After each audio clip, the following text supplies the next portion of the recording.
So anyway, trafficking. So that's pretty much socially relevant film. So we talk about that, and we talk about how to make a film. So that way you could go away learning, right? So whether you had a phone, right? Because everybody knows they're on their phones doing their live streaming, right? Whether you had a phone or you had a professional camera, right? We can talk about how you can make a film. So what is the main key that I've always talked about with each film we made? Is that each film has to have a beginning, middle, and end, right? So everything we do, there has to be a beginning, middle, and end. So if we were to do it like storyboards, right? And I'm doing this so that way you can plan out, and it's not me planning it out all the time. So that's your basic storyboard, right? 3 squares, beginning, middle, and end.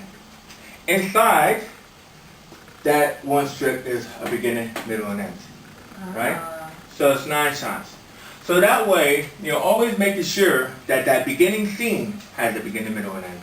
That middle scene has the beginning, middle, and the end scene. Yeah?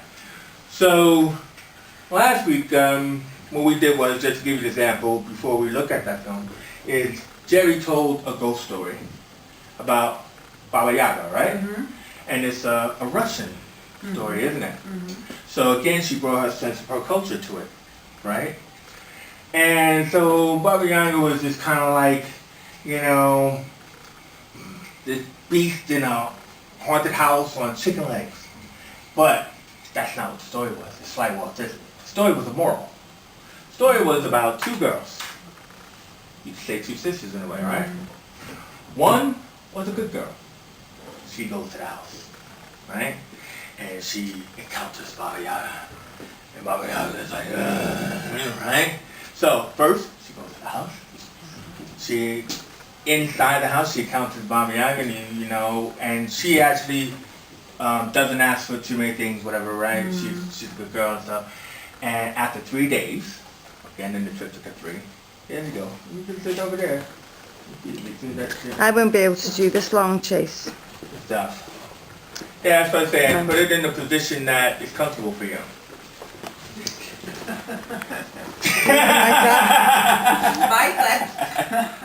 No? No, it's not comfortable at all. It's heavy, isn't it? Yeah. So, what was that? Right. So after 3 days of being nice, Baba Yaga gives her a gift. And so she gets unlimited riches, gold coming from her mouth. Right? So then, the other sister, the lazy sister, right? Now, I want that too. Right? So she's like, well, go see Baba Yaga then. She goes, right? And then she goes to see Baba Yaga. And then she's like, where's this? I heard you do this. Where's my this? Where's my that? And Baba Yaga's like, in judgment. And then after the 3 days, she's like, well, so where's that river? You know, da-da-da. So he takes her to the river. And then, you know, dumps her in the river. Right? Bad things happen to her. She turns into a Medusa-like creature. Now, the thing about that story is that Jerry tells the story, and she's like the spine, right? She tells the beginning, the middle, and the end of the story. But then, we needed like a reflection. If it's just Jerry telling the story for 6 minutes, it's kind of boring. So 2 lovelies, you know, had managed to play the good girl and the bad girl. And so we shot them, we went down the hall, we shot them going to the like place and everything, and then showed the effect of what happened to them. Right?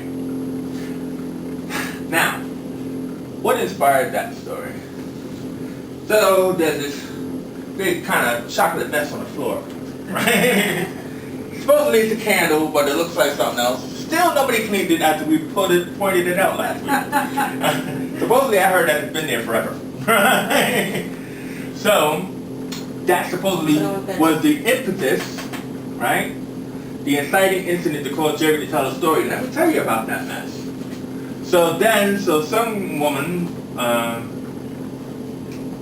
had said, I don't believe you. right? Lucy, It's like, you don't believe Sarah, me. Sarah? Sarah and Lucy. Lucy? That's her name, Lucy? That's Sarah, different. Sarah and another lady, Lucy. Lucy, yeah. Yes. Oh, yeah. I don't believe you. And then, so, she goes, you don't believe me? And then she zaps her, right? And she supposedly, like another puddle, and that's how like the story ends and everybody reacts. So that's how beginning, middle, and end of the story. So there's a lot of stuff in there. But what I'm trying to say to you is that we didn't know that was what it was going to be. We only just had Jerry telling us a story from her culture, right? And then we just jumped right into shooting it. These storyboards is not about being spontaneous, it's about planning. So what I'm asking you to do is to say with that thought is to be able to have the beginning, the middle, and the end of the story, right? Using that as kind of like an idea. So you might say, well, how do I do this, Chase, right? So, the other thing to think about is the close-up, the mid-shot, and the wide, right? Now you say, okay, I don't know what that is. You confused me now. Close-up of my face. Everybody knows that, right? When you look at the close-up of a person's face, when you see that, it's supposed to evoke a reaction out of you and the audience, which we call emotion, of course, right? It evokes emotion.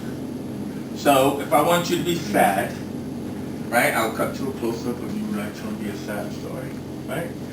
Cut to a reaction shot of you crying over the sad story. Or you laughing over a funny story. Or you scared over a horror story. Right? But if I tell a story, I am going to need that close-up of emotion to be able to tell that story. And that has to show up in these squares. Right? Where you say, okay, there's a close-up, close-up, close-up. A mid-shot is like what we call a head and shoulder shot or a two-shot. Right? Like where two people are talking to each other. So a mid-shot establishes communication between characters or people. So what that means is, if we were having a conversation, me and you having a conversation, right? Is that all right?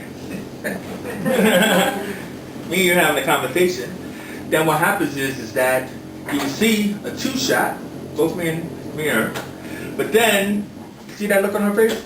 Don't get too close to her. I will cut to a close-up of her to find out what she thinks of my story that I'm talking about, right? I will cut to a close-up of me because I'm telling the story. Does this make any sense? A little bit, right? Why you have these shots is what I'm trying to get to, right? I want to have a communication in that mid-shot. And then I want to have emotional reaction to that conversation between me and her. So when I'm up here doing my storyboard and I say, okay, it's going to be three people sitting telling a story, it's going to be, you know, that. But it begins and ends with a wide shot, which is established setting, right? So, what does that mean, you say? Every story opens the book of that world. We always see the city at the opening of every TV, every movie, right? Sometimes the camera is like flying over the water, you know, coming into the city, because what we are doing is entering the world. At the end, the story is over, and we close the book, and we move out of the city. So we move out of the wide shot. So that would mean that more than likely, those will be your automatic shots, right? For your storyboard. Because wherever we are, we want to establish. So in that campfire story, I started with a wide shot of Jerry and the women talking, right? Yeah, about, oh, what's that? Cut to, you know, that. Oh, let me tell you about that. Then started panning around to the faces or reactions of the people within that story. So that could mean like, it could be anything. You could do close up, right? Or mid shot, right? Close up or mid shot. Say close up or mid shot. Because it depends on what you're trying to convey in your story, in your beginning, middle, and end. Right?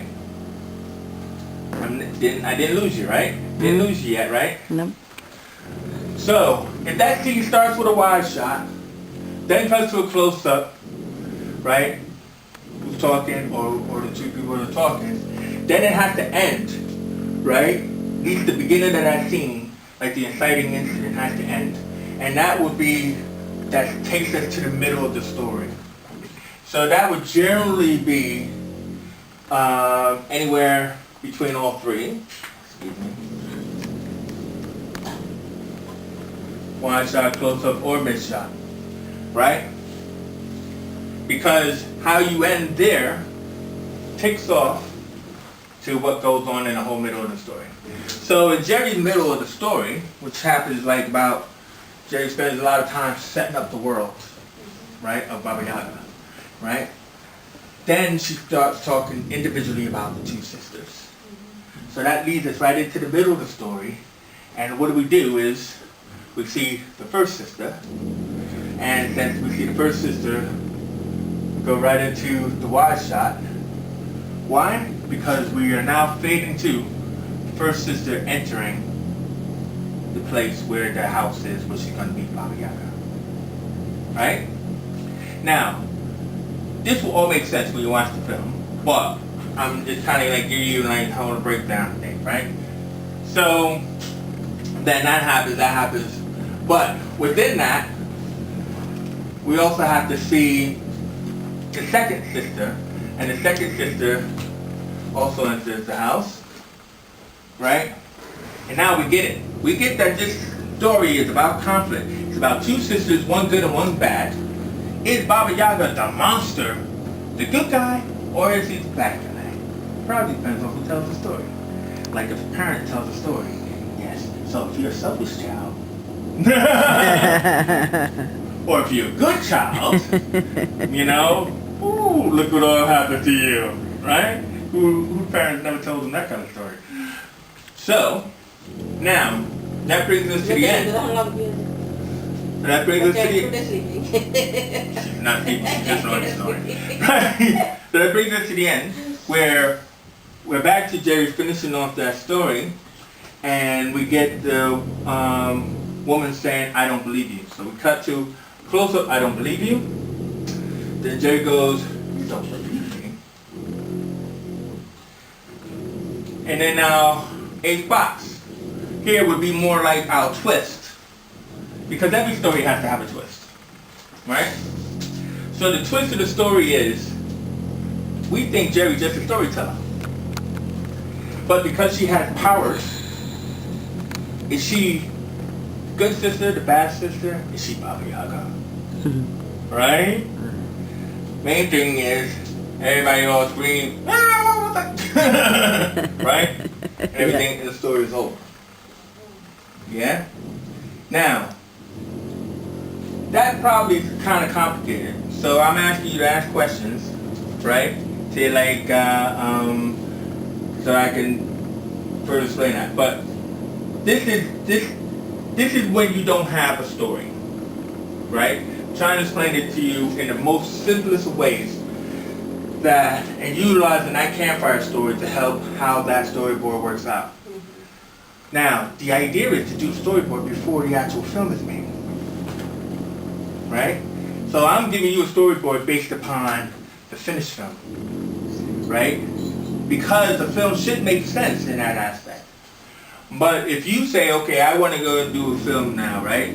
And so one, you need two characters, at least two characters. Why?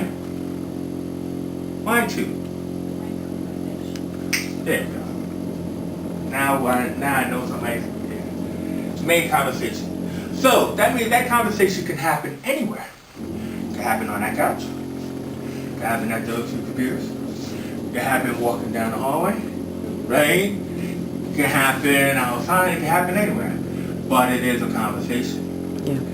So, now, what informs that story is where does that conversation happen? And that's what the beginning thing is, why the conversation, the setting, right? Where does it happen? So it happens in this classroom, it happens outside, it happens down the hall, right? Now, when you also establish the setting of where, you also establish the tone, right? So, what do I mean by tone? Story. Tone, no. Story. Like what type of story is it? Yeah. Horror, Yeah. comedy, drama, Yeah. right? And this is what we did from day one, right? Is that there are those three types of genres, right? And each type of genre has a particular type of camera work, right? That means the camera is low, the camera is high, it's behind people, it's like your point of view, yeah? And everything. So in that fashion is that how you hold that camera to establish that setting is all your storytelling. This is what happens when people don't even think about that. They think about, oh yeah, I want to do something funny, but how am I going to make it funny, right? So what I'm trying to say with this course here, and what I'm trying to give you is a sense of, these are the techniques of filmmaking, right? Not the specifics, the techniques. Meaning that, like if you're going to shoot a comedy, and I did it on the first class, and you can watch it, it's on the 4-Wing channel, right? But you wouldn't do a comedy of someone entering the room, right? And it's a close-up. One big close-up. Someone entering the room and you wanted a comedy, it wouldn't even be a mid shot, right? It would be wide shot. Why? Because. So comedy is about, let's say, if I fell into this room, and I'm not going to do it. See, you're laughing already because you're laughing at the thought of before into the room. If I go, hey guys, what's up? Oh, all right. I fell into the room, right? If you saw that as a close-up, you wouldn't laugh. Because, oh my God, geez, are you all right? You need to see that I'm okay. That's why you need to see it in the wide shot. So in that platform, you need to see that I'm fine. Like Dick Van Dyke, you probably don't know who I'm talking about. Like, you know, or Chevy Chase, when he falls down the stairs in Saturday Night Live. It's that you need to see that, okay, I'm all right. You know what I mean? I mean, if I fell behind the couch and I jump up and, okay, I'm all right. It's all in the wide shot. That's comedy. Horror. If I came into this room and it was a horror film, you wouldn't see me at all. No. You see my point of view, and the camera coming into the room, and what is it I'm looking at, right? You would see maybe my feet. Why? Because you don't want to see who's entering the room. Does this make any sense? Yeah. Every horror movie you see, you can kind of get it, right? You're not going to see Michael Myers, right, full on. It's going to be in the distance. It's going to be a glow. It's going to be a shadow, right? It's going to be, hey, he's behind you, right? Like a panto, right? So that's why if you know you're shooting a horror and you plan that out, then you know what kind of shots close up in the shot was. You know what kind of shot you shoot. Yeah? So drama just is your mixture of two. Because you could be a happy drama or a sad drama and everything else like that. So, does that make any sense? Yeah? I just wanted to be making sure that I have this covered, you know, and then I'll give Bevy a rest there. Amen. The fact that, so that way, because we didn't cover this, and it's not a film, for you to actually understand this, and you can actually go back and look at it as well, as to what kind of film am I going to make, right? So, those are the techniques, beginning, middle, and end, and this is what we're going to do right now, and Beverly's going to be able to like, turn off the camera, right, and everything, and take a break, right?